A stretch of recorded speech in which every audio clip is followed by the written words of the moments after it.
उद्धव ठाकरेंनी केंद्र सरकारसह राज्य सरकारवर आज ताशेरे ओढलेले आहेत। मोदी त्यांच्या कंत्राटदार मित्रांचे खिसे भरण्यासाठी महाराष्ट्रात येतात अशी जहरी टीका ठाकरेंनी केली। तर गद्दारांना रोजगार मिळणार नाही असा थेट इशारा ठाकरेंनी शिंदे गटाला दिलेला आहे।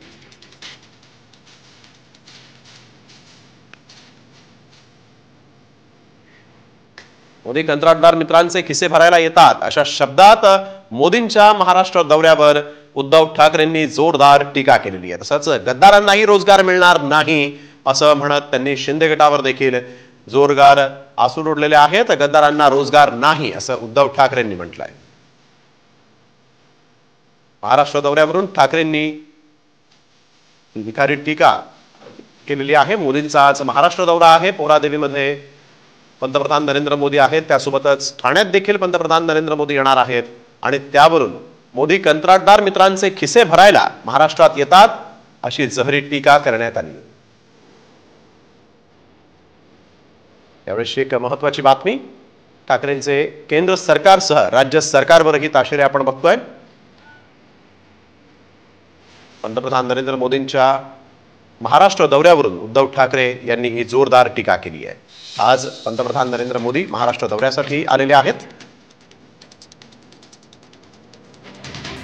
आणि या दौऱ्याच्या निमित्तानं आपण बघतोय उद्धव ठाकरे यांनी मोदींवर जोरदार टीका केली आहे। मोदी आणि शिंदेंवर आज उद्धव ठाकरेंनी जोरदार आसूड ओढलेले आहेत। मोदी कंत्राटदार मित्रांचे खिसे भरायला येतात असं यावेळेस त्यांनी म्हटलेलं आहे।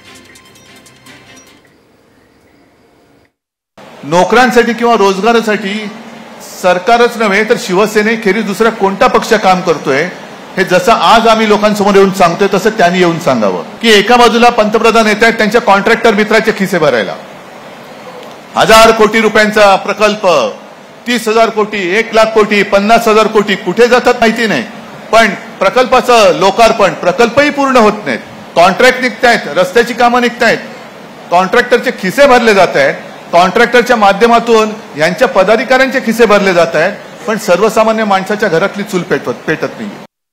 आणि आज जसं आपण या सगळ्या तरुण तरुणींना रोजगार देतोय, 1-1.5 महिन्यानंतर हे सरकारमध्ये बसलेले सगळे गद्दार बेकार होणार आहेत। आजच सांगतो, एकाही गद्दाराला मी रोजगार देणार नाही, अजिबात देणार नाही। आणि तुम्ही आज जे काय प्रकल्पांच्या नावाखाली माझ्या राज्याला लुटतात, 1 महिन्यानंतर आमचं सरकार आल्यानंतर तुमच्या लुटीचा हिशोब मांडल्याशिवाय आम्ही राहणार नाही, एवढं लक्षात ठेवा।